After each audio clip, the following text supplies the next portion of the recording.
Did he say he was ready? Or? He's ready. Oh, he's ready. Okay.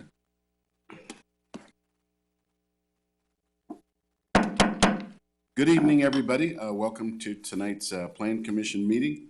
Roll call, please. Alderperson Hendler. Here. Caprillion. Here. Banks. Here. Pinker. Rosendich. Here. Wood. Here. And Mayor McManus. Here. We have a quorum. All right. Is there a motion to approve the minutes of April 16th, 2019 meeting? Motion by Mrs. Banks, second by Mr. Wood. Any discussion? Seeing no discussion, all those in favor say aye. Aye. Opposed? That motion carries. Item 4, election of chairperson. Is there a motion to elect somebody from the Planning Commission to the vice chair? Mr. Pinker? There's a vote for Mr. Capri. Any other nominations? Seeing no other nominations, then all those in favor? We just declare the nominations closed, and then we would take a motion to approve. Brilliant. We'll declare the nominations closed. Now is there a motion to approve Mr. Caprillion? Was that you, Mr. Pinker? Yes.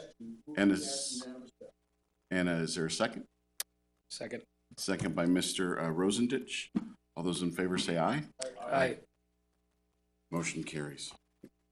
Number 5, any citizens' comments? Anyone from the public wish to address the commission? Last call, citizen comments. Seeing none, we'll go to item number 6, conditional use request by Christopher and Tina Justice to allow for an exception to exceed the maximum residential accessory building square footage limit with the total area exceeding 1,200 square feet and the footprint of the first floor area of the home located at 1611 North Broadway Avenue, parcel 33-06112, zoned SR2, single-family residential. Presenter Bryce Hembrook, City Planner. Thank you, Mayor. So the applicants originally were wishing to build another garage, and they wanted to build a detached house on the north side of the property. Unfortunately, according to our zoning code, McMillan would actually be the front yard, and they are not allowed to have an accessory structure and principal structure and the front street. And so now they're looking to build an addition to the existing garage and principal structure. However, the proposed garage will exceed the total allowable space for accessory structures. So here's a location map showing the property. As you can see, McMillan is to the north and west is Northway Avenue. So according to the to assessor records, the lot is 23,430 square feet in size. The existing development currently covers about approximately 7% of the property. With the proposed accessory structure, this would increase the building coverage of the lot to 11%. The applicants mentioned that due to typical winter conditions in Wisconsin, they would like more room for accessory storage space, and the most logical place would be to go to the north. The existing house is 1,500 square feet. The applicant is requesting a 425 square foot exception to this requirement. This addition, if approved, will increase, the property is zoned SR2 single family residential, and for properties zoned SR2 single family residential, the street side setback is required to be 20 feet. So that would be the setback off of Broadway. The addition is shown at approximately 25 feet from the street side property line at its nearest point. One thing to note is that with the addition, the owners of the property would not be able to split their lots in the future because they would no longer be able to meet the front yard setback in the SR2 zoning district as our zoning district currently is laid out with our setbacks. There may be changes by the time that they would, if they were to split up their property, but that's just one thing to note. The applicants have sent in elevation plans and a slightly revised site plan showing just slightly less square footage than the original site plan. I believe it was 30 square feet less than what was originally proposed. So let's kind of go over the plan. Here's an elevation of what it would look like. One thing to note is that the current garage is underneath living space, so it is kind of designed with the rest of the house, and then this would kind of stick out from the existing structure. And then here is the site plan of, you know, where it would be in relation to the house. So the house would be right around where the pointer is. And so with that, city staff would recommend to approve the conditional use request to exceed the maximum residential accessory building square footage limit with a total area exceeding 1,200 square feet and the footprint of the first floor area of the home. With the following conditions. Number one, minor site plan adjustments can be administratively approved. And number two, the total allowable accessory space for the overall property is permitted up to 1,625 square feet. Thank you, Bryce. This item does require a public hearing. At this time, I'll open up the floor to members of the public that would like to address the Planning Commission with this request. Anyone from the public wish to address the commission? Second call, anyone from the public wish to address the commission? Final call? Seeing none, we'll look for a motion to approve. Motion by Mr. Wood, second by Mr. Penker. Any discussion? Seeing no discussion, all those in favor, please say aye. Aye. Aye. Opposed? That carries.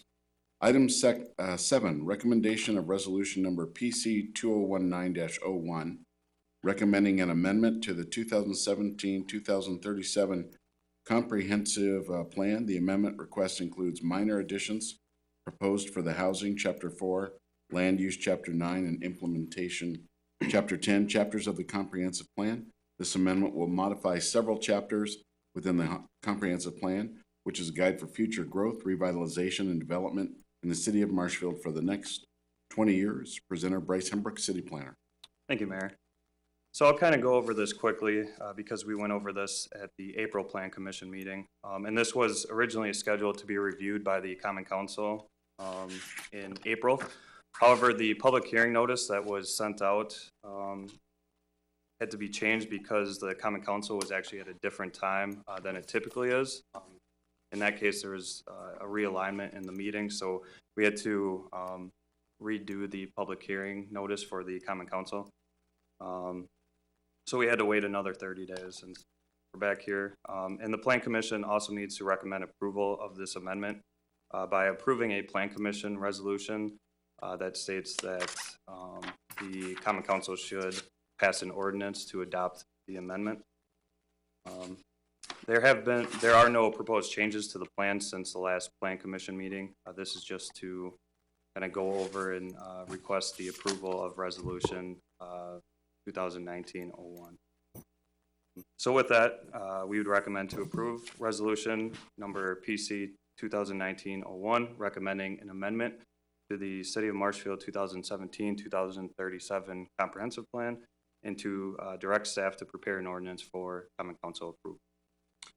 Thank you, Bryce. Is there a motion to approve resolution number PC 2019-01? Motion by Mr. Wood, second by Mr. Rosendich. Any discussion? Seeing no discussion, all those in favor say aye. Aye. Opposed? That motion carries. Number 8, update on the downtown master plan implementation. Thank you. So with us, we have from Main Street Marshfield, Kaylee Gomez, and she'll go over kind of the implementation and kind of the progress of the downtown master plan. Is we've had it come to our attention that the Plan Commission would like a brief report and summary on kind of the implementation of the plan. So with that, Kaylee, if you'd like to take over. So I'm looking at the spreadsheet that Bryce handed out at the beginning of tonight. It's the strategies at the top. Does everybody have that? Okay, great. I'm going to kind of just go through the blue line items as an overview to keep it short. And if you have any questions specifically on any of those, please do feel free to ask. This is something that we recently combed through, Steve, Barg, and I, and then we brought it to the Main Street Board. We combed through it again to kind of see if there were some things that were no longer relevant because time had passed. And then Bryce and I recently sat down so that Bryce was kind of just updated on what we had going on as well.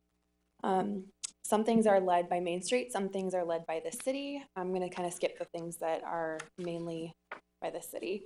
Okay, so invest in improvements to the physical appearance of downtown. That's ongoing. I think one of the most exciting things that's happened in the past year where the planter is being moved to the median, that was, I thought, a very nice, simple traffic calming measure and something that added to the general feel as you're driving downtown. One of the tricky things that we have is we're always going to have trucks and just vehicles moving at a faster pace in that 2-lane. And we can do lots of different things to kind of change the space and change the feel of the space, but we're never going to be able to remove the trucks entirely. So we just kind of have to get creative, and that's one small step. So hopefully we can continue to see more of that in the future. Continue to implement transportation enhancements. They'll make the downtown area more welcoming for pedestrians and bicyclists. This is very important. National Main Street keynote last year was actually on bike transportation in downtowns and how important it is to have holistic transportation in downtowns. It can't just be foot traffic and cars. They want to see bikes too. They want it to be a really family, all ages friendly. AARP has spoken into this a lot too for livable communities. So we are actually having a placemaking workshop hosted by Wisconsin Main Street come in on, I think it's June 12th. And Max Musicant with the Musicant Group is going to do a consultation of our entire downtown area.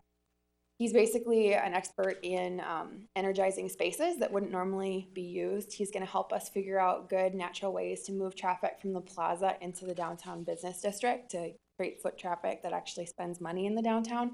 He's going to kind of evaluate what we've done with the 2nd Street corridor so far, see if there's any empty places that could be really utilized and energized. There's a few pictures that I handed to Bryce, and hopefully you can kind of put around there. Some things that his group has done in the past. So there's a picture of some pop-up artwork that the community kind of makes together. He's done like a pop-up sauna in a trailer with a little bonfire pit. But the one that I'm most excited about in this one is one of his parklet concepts that's put to use.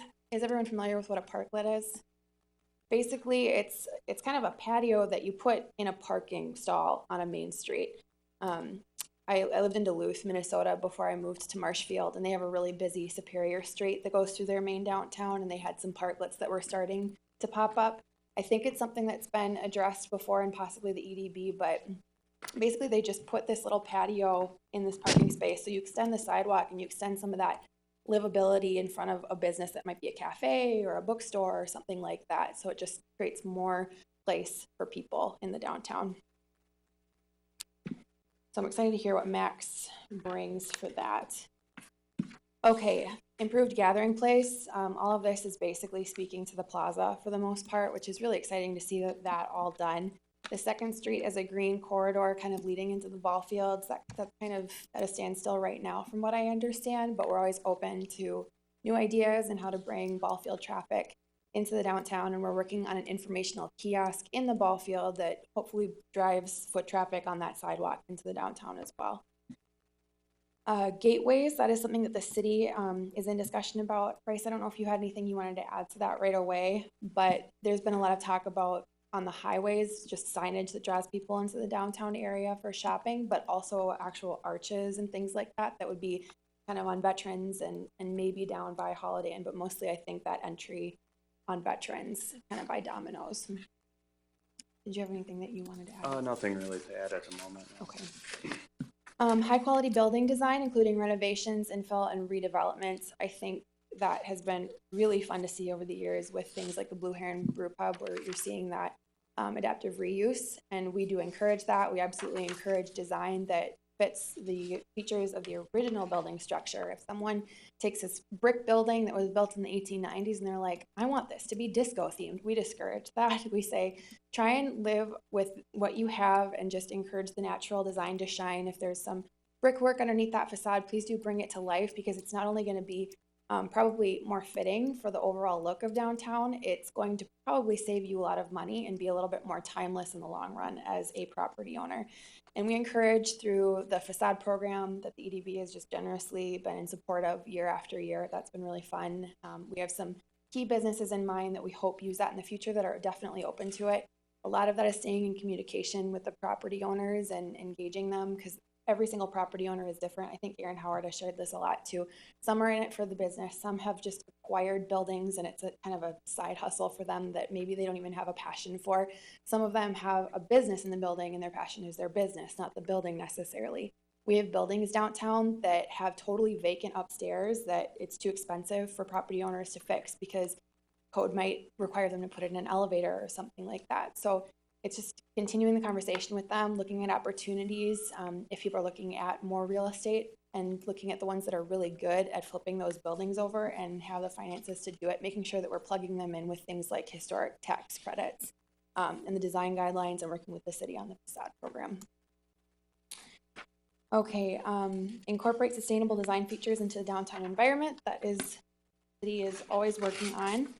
Foster redevelopment of priority sites through property assembly, site clearance, and developer solicitation. I have kind of just talked about that, so I'm going to keep moving forward. Encourage renovation of existing owner-occupied and rental housing within the central neighborhood. I'm in talks with a few property owners that really do want to see the upstairs used and renovated, and we're doing that housing survey with the city, and there's definitely a need, especially for higher end rental units, and it's just really hard to do. It's super expensive, so we're just continuing to try and find those right people to fill the spaces and purchase the buildings and think of creative ways to help them renovate. The Howards have mentioned recently that with the addition of Mission Nutrition and working with the high schoolers, they're seeing a lot more people that are young that want to be in the apartments downtown, which is not something that we've really seen recently. So that's really exciting. That's a huge win for us with some of those new businesses coming in. The promoting restoration and adaptive reuse of key historic buildings as opportunities arise. I think the last creative way that I've seen that done is through Hatch, when they kind of were using that Hudson's building for kind of a pop-up use. And we do try and continue the use of the pop-up shops in our empty vacant buildings as well. This is something that's always on our radar, and we just really hope that we can be a resource. Sometimes we don't know when new buildings are purchased, but when we do, we want to plug them in with those resources that we have again. Establish a core retail area within the downtown on both sides of Central Avenue from 6 veterans. One cool thing that we're working on this year is a downtown guide, and it's something that isn't going to be an ad book. It's going to be kind of a picture book and a story of downtown. So we're going to feature every single retail, restaurant, business, something that a visitor would want to see if they were coming to Marshfield. And they're just going to be able to page through this downtown visitor guide, basically see the story of downtown, see what kind of shops we have, so they're not just having to walk the full thing. They can see, this is going to be worth my while. I'm going to park and I'm going to stay a while. Looking forward to sharing that with you. Continue to expand upon existing efforts to retain, expand, and attract new businesses to the downtown. That's definitely ongoing, and that is something that I think Erin has spoken to as well before. She's really good about recruiting the tenants that she wants. That's something that if the property owner is on board with getting the right businesses in the right buildings next to the right businesses, you can just have these amazing collaborative opportunities between businesses and property owners that are really excited to invest in that business, and a business that's ultimately going to be set up for more success. So that is something that's really huge with our property owner relationships and business owner relationships as well. Okay, management structure for downtown. I'm encouraged to see that this is something that's ongoing as well. We're really great about staying in touch with Mackie and the city, and I'm just really happy with the relationships that we have and the opportunities that we have through those relationships. Assess needs for revitalization tools and programs to establish new ones. That is something that I would say speaks a lot to those relationships as well. We're just connected to a lot of the different meetings that are happening through the EDB, through Mackie, the Plaza Committee. I feel like we're always being evaluated in those meetings, honestly. So this is something that we can do if people are feeling like it's still relevant. But if there's anything that's growing, it's a lot of the silos are being broken down, and we're growing in relationship with people like Mackie and CBB, which is awesome. Marketing downtown as a destination for local shopping. I'll point you back to the downtown guide for that. Collect information to monitor visitation, business participation, and visitor patterns. Right now, we are just exploring the idea of putting a camera up to where you could see the plaza activity, and that could be for security, but also for checking the population at events, just on any given day, see what's working, what's not working, what's bringing people downtown. Evaluating existing events, assessing new activities. This is something that we did super heavily last year, actually. We are looking at our events and seeing what's actually bringing business downtown as well as making us money, and not just doing an event for the sake of just for fun, just really making sure that we're serving our business districts in everything that we do. And we did cut a couple events because of that. And the last item, establish a district as a regional center for arts, culture, and entertainment. I think we're always trying to do that with Hardacre Park, and now with the plaza, it's gonna really serve our community well. Any questions? Any questions from the commission? Mr. Pinker?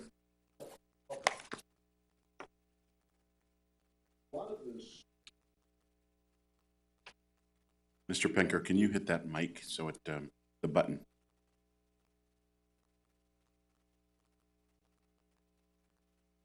No, try it again.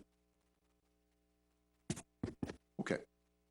A lot of what we've got, what you've talked about has been discussed for years. Some of this was noted in a report that came to the city in 2013. A lot of this from the downtown plan from 3 years ago. When Central Avenue was reconstructed, Peter, what would that be, 10, 11 years ago? A lot of these same things were talked about. So we look downtown, and what do we see? My concern is how much change have we actually had? If you were to take me downtown, what could you point out to me that has changed? In the April 18th Marshfield News Herald, there was an article about the Uptown Coffee Company coming to downtown. And it was this very nice colored picture of downtown Marshfield. Unfortunately, I'll just pass this down so everybody take a look at it. What it shows is a rather barren, empty downtown, rather uninteresting downtown, which seems to go along with the comments made by the downtown plan consultants who reference downtown as being cold, harsh, and uninviting. Among other things, and you can go through your list here, but what is Main Street Marshfield doing to make downtown something that is beyond cold, harsh, and uninviting? There was a statement that was made back in 2013. And the statement notes, downtowns are essential to economic development because they evidence a community's identity. In fact, you are, in the eyes of everyone, what your downtown is. What are the eyes seeing? What do you hear from visitors and from resident public about downtown? I'm concerned that when we see pictures like the one that's moving down the row here, we're not seeing a good downtown. We're seeing a 6-lane highway. We're seeing something which is rather barren and uninviting. So when you take a look at the 24 action items that have been directed to Main Street Marshfield, rather than looking at these in a long-term manner, ongoing, what specifically is being done to make changes? Do you guys have a timeline for the 24 items for which you have primary responsibility? I could draw something up for your next meeting if that's kind of more what you're looking for. Well, I would certainly like to see a timeline. And when I take a look back to the downtown plan, it's 3 years ago. Nobody's come to us with a timeline. That's concerning to me because it makes me pose the question, is this a competent way to address the downtown plan? And is it a competent way to address issues that have been around here for years? If there's an action plan, when is the action going to occur? Now, I realize some of this takes a long time. I grew up in La Crosse. I went to graduate school in La Crosse. I saw the demise of downtown. I saw the development of a shopping mall outside of town, and I also saw the downtown come back. It took a long time. I lived and worked in the Eau Claire area for 10 years. I saw the demise of downtown, the building of a shopping mall, the demise of that, the building of another, and now downtown Eau Claire has made a complete turnaround. But that again has taken decades, by reference, say, to the mid-1970s, to what they're doing now in 2019. That's probably more years than you are old right now. So I recognize it takes time, but without seeing timelines, this ongoing is going to stretch out for years and years and years. Right now, we have downtown probably 10 or 11 vacant storefronts, street level, and buildings that are vacant. As we've heard numerous times, that's not good for Marshfield. That's not good for people coming in. They say, oh my gosh, why do I want to locate here? Look at all the empty occupancies you have. Now, I wasn't aware that we've had a number of occupancies upstairs that are also vacant. Question comes to mind, with these occupancies, how hard is it to attract viable business to Marshfield? How hard is it to attract developers? I'll use the plural because I want to go beyond what Mr. and Mrs. Howard are doing. Do developers not see downtown as a viable option for development? Do merchants, retail, commercial, do they not see downtown as a viable area for development?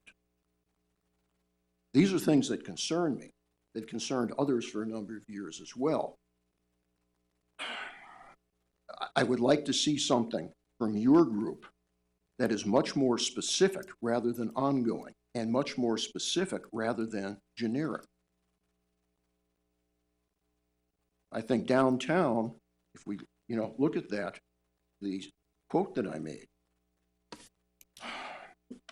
we can have people say, oh, look at downtown, it's pretty, we have planters, we have flowers.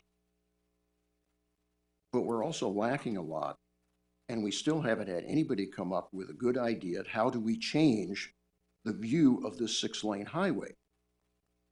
Because if you count traffic lanes, median, parking places, it comes out to be right about 6 lanes. That's not positive. What are you guys doing to change the image that we see every night on the TV news? We will see a Skycam, City Hall cam, going right up and down Central Avenue. And what does it show everybody that's watching Channel 9? It shows a vacant street, this wide, cold street. What is Main Street doing to correct some of that? And I recognize that you got a highway, it's historical. I assume Mr. Wood give us all the exact history as to why it is that wide and so on. If you don't know, he is the resident historian.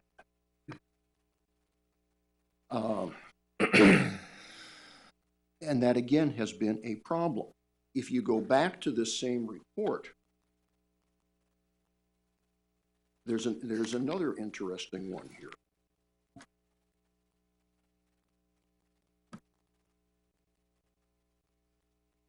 Downtown should be more than just a place for resident vehicles and visitors to pass through, and should have an identity beyond a vehicular thoroughfare or raceway.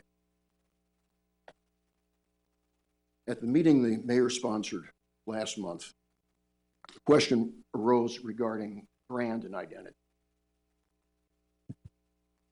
What is the current brand and identity for downtown? I mean, going beyond that little squiggly thing that's your logo, the brand and identity for downtown.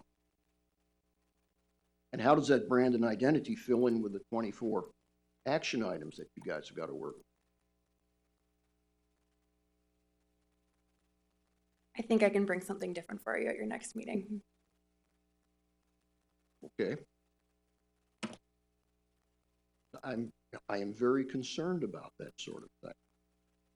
I think Mr. Hendler could agree, being on the council. These are issues that have come up repeatedly in the past he and Mr. Wagner is no longer on the committee. I think they could total up the number of times that a few of us have addressed those. Now, if I go back and say I look at La Crosse and Eau Claire, it's taken them decades to move forward. It's probably going to take us decades to move forward. We're now 10 or 11 years since Central Avenue was redone. And what have we seen beyond flower pots? That's a concern. We go back to when Veterans Parkway was completed, which would be what, Peter? 04? Okay, so we're looking at 15 years. In that period of time, where have the developers been who have seen downtown as being a place to improve and build up? Perhaps people on your board could address that question.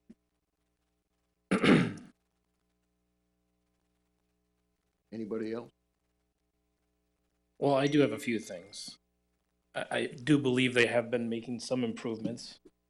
As you're talking, you're saying there's no businesses that have come into this community. In the last decade, I can say it for a fact that in the last couple of years, there is places like the Wenzel Plaza, and that's new. Okay, Mojo's wait, Quentin, just stop for a second. No. No. No, You're missing I'm sorry, No, Mr. wait. Penker, Mr. Penker. No. Mr. Rosendich had the floor. Please give him the floor. You had your time to speak. Please give him his time. So there's Wenzel Plaza, Simplicity Credit Union, Mojo's, Reese's Taekwondo, and Fairway Mortgage is doing an upgrade. There's also a major fire within a haircut salon, a decade ago, that they rebuilt the building there. And then you talk about a vacant thoroughway at 10:30 at night on a Tuesday. What do you expect? And what do you expect at 9 o'clock in the morning, 10 o'clock in the morning, when that street is vacant as well? Now, I understand we've had people do fill-ins. And that retains. But to say that a planter is not doing something? No, Quentin, you are misunderstanding. No, you're downgrading the positive that they're actually doing. No, Quentin, will you just shut your mouth for a second? You know what? I'm sorry, Mr. Penker. Inappropriate. Mr. Penker. Okay, That is, I'm sorry. Mr. I Penker, that is completely inappropriate. Mr. Mayor, This is not here where we're supposed to come be doing that with fellow commission members. I apologize for my. There's no reason for that. You had, Mr. Penker, every chance to voice your opinion. However, that is your opinion and that is your reality. That doesn't mean that it's everybody else's, because I will tell you, I'm proud of our downtown. We've had Mission Nutrition, we have Uptown Coffee, we have so many different things going, the Wenzel Plaza, the Blodgett House.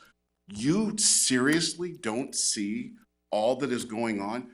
Look at which Main Street was involved in with the honor flags. I mean, those are amazing. These are things that have taken place over the last, your critique of, we would like to see more things, more timelines. We've heard this before. Give us some specifics. I think that's great. But I will tell you, I personally, and I do appreciate your opinion, I do not think our downtown is cold. I do not think that it's harsh. And I do not think it is uninviting. I applaud what you all at Main Street have done. Can we do more? Yes, absolutely. But we can always do more.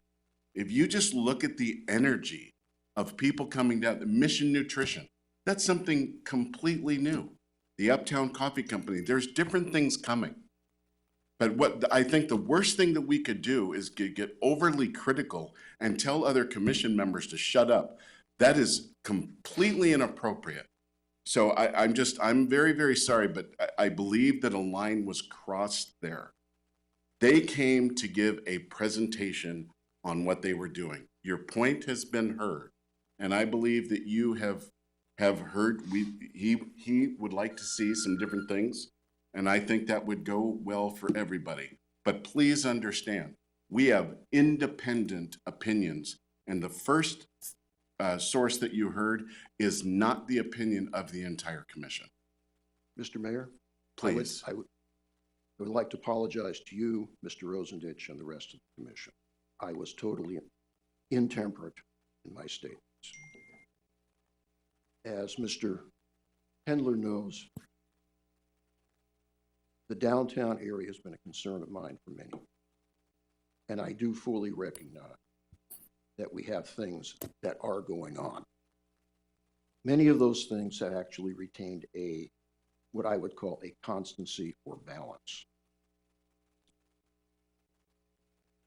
But when things are new are coming forth, this goes back to a question that has arisen numerous times, and you've brought it up, and that's the matter of communication. For those people who are not deep within the information pipeline, a lot of things that are happening downtown are never seen, they're never heard. And there needs to be communication so that people do know, including people that are on this commission. From my perspective, as we look at downtown, we have numerous opportunities to make our downtown better. And perhaps my view would also be perhaps better described, and this is a word that Mr. Caprillion used in my concern about the Marshfield Medical Center's campus plan. It's frustration. You can see things, and when did you actually see the change? I see 10 vacancies. Some of these have been vacant for a long time. And it does pose the concern. Do people actually see value in our downtown? Now, yes, we have some people that have come in, but this is a question that's been asked for years. And if I become intemperate because of frustration, well, again, I apologize for that intemperance. But I am concerned as I read the reports, and as I mentioned to you in a letter from last week, in the years that I've been in the public agencies, I think Mr. Wood likewise can tell you, we write reports, we see reports, people read here's the executive summary, and then they close the fancy 3-ring binder, goes on a shelf, and nothing's ever. I can regret. I've worked with Haley and Mrs. Banks, can you hit the mic? where I walk to on the Honor Walk banners, and we started it last year. It's a walk down Main Street. It's a walk on history with our veterans, and currently that is sold out through 2023. And I feel that shows pride in our community from people wanting to put their veterans banners up on our Main Street. So I think that shows a real positive to what we're doing and what's happening. I mean, I was very proud to work with that group and that the Honor Walk banners. And this year we improved it. We did maps so that we can encourage people to walk and visit their veterans, as well as we've encouraged them to go down to our new library and to our museum. So I think that, these are baby steps, but they're positive baby steps. And I think we're very proud of that, aren't we, Kelly? Very. And through those Honor Walk banners, we're able to donate $10,000 to the American Legion every year, as well as $5,000 to Main Street to help them in facilitating other things. So, I think that's a real good positive that a lot of people don't know. I was going to say that again falls into the communication issue. And perhaps as we look at what Main Street does and what other people are, perhaps some of our consultants who come in and look at our downtown will say, wait a minute, you communicated to us so we can write something that is really positive. You don't communicate Where's the positive? You don't have it. And actually right now, if you look at the current press situation, at least on a daily basis, I think as the mayor's pointed out a number of times, we're not going to get any local publicity. So the publicity has got to come from some other point, whether it is from a weekly newspaper, whether it is from the city, using whatever means the city has. But we need to know. And we just go back to Quentin. You know, if we've got these things that are taking place, people don't know about them. It seems as though nothing's going on. Mr. Caprillion. Thanks for being here, Kaylee. Appreciate it.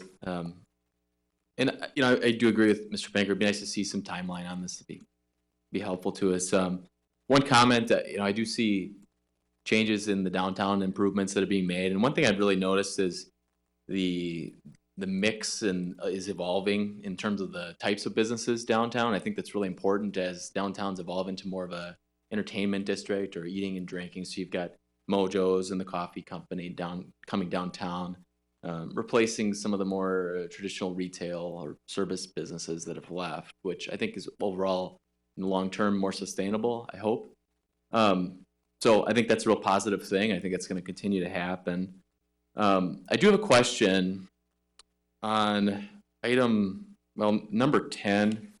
You got where particular buildings are considered vital up to supporting the specialty retail environment, consider acquisition to enter into leases with the right to sublease the space. Can you comment a little more on that or give me some more insight? It's particularly intriguing to me. Which one was that, John? 10? Yeah, number 10, under establish a core retail area within the downtown. 10-2A, I believe. Yeah, exactly. Okay, so that's kind of, there's a few different things that I think we've tried in the past to encourage that. It's a little bit trickier when you have the vacancies. That is true because it doesn't create that the competition. But I think the baking competition that they did a while back, where there was a gift of money given to the winner of a baking competition, and that money would go towards a building, some rent, to kind of start that business up. That was how 2.5 Cups ended up downtown, actually. Mm-hmm. ER committee has actually started talking about possibly looking at something like that again, seeing if there's a fit. I think the reason that it was a bakery that time was they took some sort of a vote. I wasn't here for this, but they took some sort of a vote, and the community said, we need a bakery. So that's how that ended up being a bakery. We do want to see retail and restaurant on the main drag and on 2nd Street with office on the side or above, and, you know, housing above as well, because then that generates more foot traffic into those businesses. It's just a slow process, mm-hmm. and it's a very expensive process. Like I said before, there's new codes that property owners are like, wow, I'd love to do this, but I have to put in an elevator and the sprinkler system is just going to kill me, and I have to gut the entire building. Specifically with some that have been sitting there for a really long time. And there is some movement in the background that I can't really share about right now, but that's really exciting. I'm really excited about that. Some of the buildings that we really want to see a change on. And then the other kind of side to that coin is when a business is looking at Marshfield, there's a lot that look here and they're very intrigued by the idea of being downtown, because that is the new thing. That's the new mall. It's the new place that young people want to be and walk and hang out. But with the employment issues that a lot of businesses are seeing right now, not being able to hire, they're like, I'm not going to open a business right now. I'm not going to have any help. So there have been a few people who have actually had businesses in town and thought, oh, I could make a second location, or I could start something new because I'm doing really well over here. But they're like, we won't have employees. So they're waiting on that.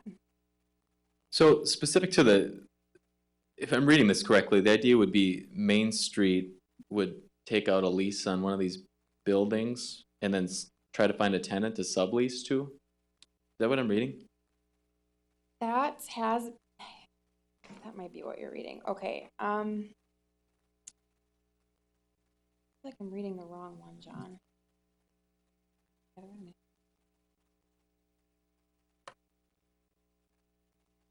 Okay. That is something that we have talked to Ripon about. Ripon Main Street has the longest standing executive director. Craig's been there for 25 years, so he's kind of seen a lot of change in that area. He has, with that Main Street and Sweat Equity, basically acquired some buildings downtown, and their Main Street organization has had enough funding and support with volunteers and people who have real skills, like blue collar skills, to renovate these buildings on their own with their budget and just with their hands of their volunteers, which is a really fascinating idea. And I think that if we could get there someday, that would be incredible. It's not something that we've talked about seriously. We've just kind of chatted with Greg about that just to see what that would look like. That I think we're open to it. I don't know that it's something that's on our immediate radar. Okay. That's an interesting concept to me. It is.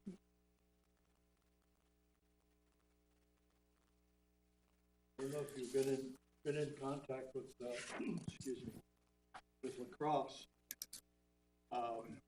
But they have an interesting combination of their historic walking tours and the development of downtown lacrosse. It attracts people. So it attracts two separate groups, sort of combines them to give you a much larger group of people than either one could be suspected of being individually. Excuse me. But they have the businesses connected with the walking tour. And they're also on a speaker system.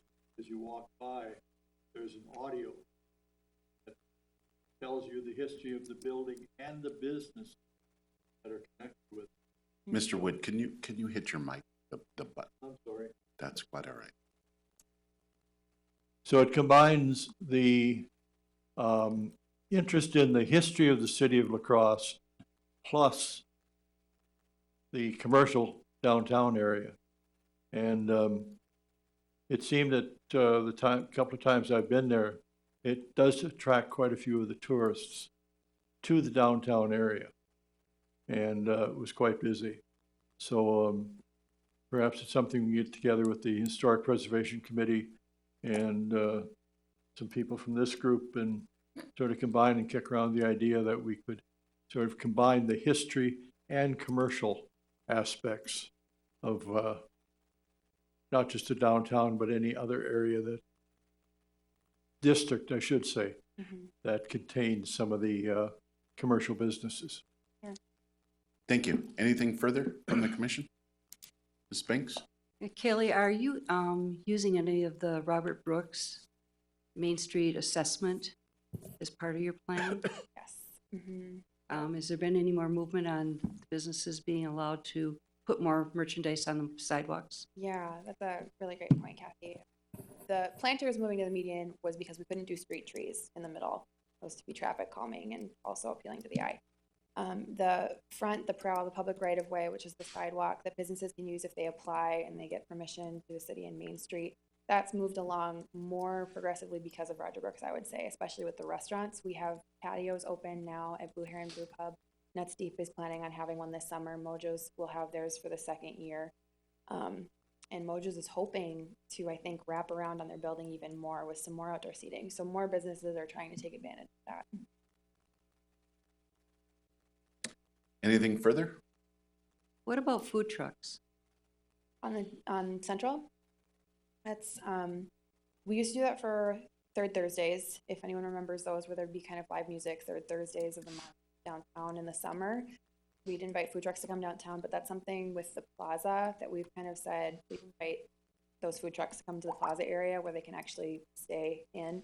And we have to be careful too, because we represent those businesses and we want people to be going into the restaurants that are downtown. So it's a fine line. Mr. Wood?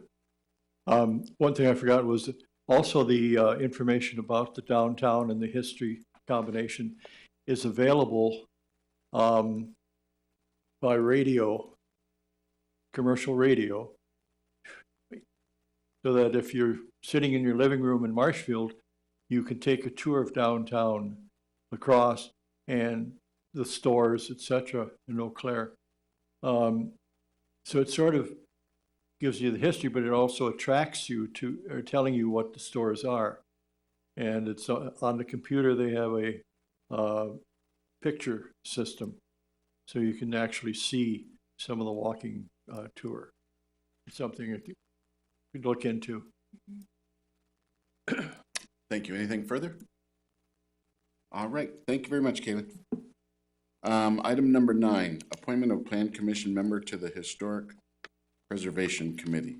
I think now, Mr. Wood, you are on that. Yes. Anyone wish to? Move to nominate, I guess would be the word, Mr. Wood to that committee. Is there a motion I'll to second it. renominate? A second by Mrs. Banks. All those in favor? Or I'm Aye. sorry, Aye. any discussion? No? All right, all those in favor, please say aye. Aye. All right. Congratulations. Anyone opposed? Item number 10, appointment of Newtown of McMillan Joint Plan Commission member, currently Mr. Caprillion. Anybody wish to make a motion for an appointment there for Mr. Caprillion? Make a motion. You make a motion, Mrs. Banks, I'll second. second by job. Mr. Rosendich. Any other nominations? I have a question for Josh. Please. Josh, have we had repetitive nominations for that position, or has that been one commissioner, then another commissioner, then another commissioner? It's, right now it's a 3-year kind of staggered term. And Caprillion is a member that has expired, his term is up at this point. Other members are Rosendich and Wood right now. Wood's term ends next year and Rosendich in 2021. So Caprillion has been the longest tenured one, I think, so far. Okay, so when does his term expire then? So he would just have the 1 year for, 3-year, it's essentially a 3-year term. I mean, it can be redone every year, but okay, right now it's a 3-year staggered term. okay. His term ends this year, so if he was not to be renominated, there would be somebody else that needs to Okay, sit on the gotcha. commission. Feels like just yesterday, Josh. We haven't had a lot of meetings, so I'm just trying to get the motion. So Banks and nominated, Rosendich seconded. Second, yep. and Or There's, Caprillion again? yep. Seeing no further discussion, all those in favor say aye. Aye. Opposed? That carries. Item number 11, update on the Marshfield Middle School. Thank you, Mayor. So I passed out a few sheets prior to the meeting showing the middle school's upcoming projects. On last Wednesday, the middle school held a public informational meeting that they held in the cafeteria of the middle school to kind of go over their projects that they're going to be working on pretty shortly here. So pretty soon they will be working on the campus master plan for the Marshfield Middle School. This is one of the many recommendations in the comprehensive plan. These projects that they're kind of proposing, none of these will require the campus master plan to be completed prior to the project starting. I believe none of these require building permits as well. There might be some demolition permits and whatnot. So there's really nothing, major that's happening, but there's a lot of grade work, earthwork, and then, refixing the track. So if you drive by, it's going to appear like there's a lot of work going on, but there's really just kind of cosmetic changes and whatnot. So I'll kind of go over some of the proposed projects that they're planning to start this summer. One of the things that they are going to add on is another storage building. However, that will be probably a few months from now because they would either need a conditional use permit for that or the campus master plan to be completed prior. But other than that, they are reconstructing the existing track and field to be able to meet the NFHS standards, which are the high school athletic standards. There won't be any, or I was informed that there wouldn't be any high school track events at this location, and the majority of the larger track and field meets will be held at the high school. But this is just to, the existing track is in some pretty rough shape, and it's just not, it needs some help. So they will be adding the long and triple jump pits as well. They will be providing additional storm sewer inlets at existing Beal Stadium field to improve the drainage, as there's been some drainage issues in the past. They are regrading the existing eastern open green space to improve drainage and safety. They will remove the grandstand on the west side of Beal Stadium, so in between the track and field and the former Beal Stadium. They're planning to remove that, and that will have to go through the state historic, or possibly go through the state historic society approval. They plan to provide 2 scoreboards along the track and field site. They will be relocating the ticket booths and providing 2 designated auxiliary grass parking areas if there is ever a need for additional parking. And that will be more addressed in the campus master plan. We don't anticipate that they will need to use those areas until after our campus master plan is submitted anyway. But they just included that as part of their scope. Yeah, and so right now they're in the design phase, and they're going to be looking to go through permitting and approvals in early summer 2019. So we're approaching that pretty shortly here. And then planning on some of the construction and grade work to begin in summer of 2019. So we just wanted to kind of update the Plan Commission prior to any work being done, as you know, there's going to be trucks out there regrading, and it's going to appear like there's a lot of activity going on, when in reality it's more of cosmetic changes and changes for the sewer drainage and whatnot. So with that, if there's any questions. Mr. Pinker? 2 questions. First, how many people were at the meeting the school district sponsored? Because we know the neighbors in the past have expressed concerns. Correct. So from the city, there were three individuals: city engineer Tom Turchi, Josh Miller, and myself. And then there was the bosun, the engineer, Ron Stromsky, who's kind of been here throughout the last couple of meetings. And then a few people from the school district, but citizens, I don't believe there were any. Second question, you were talking about tearing a wall down on the old stadium, and reference this might have to go through the Historic Society. Now, the current middle school building, that is on the National Historic Register, correct? Correct. Was there any other part of that entire facility that's on a register, local, state, or national? As far as my understanding, it's just the building for the high school, and the former high school. Yeah.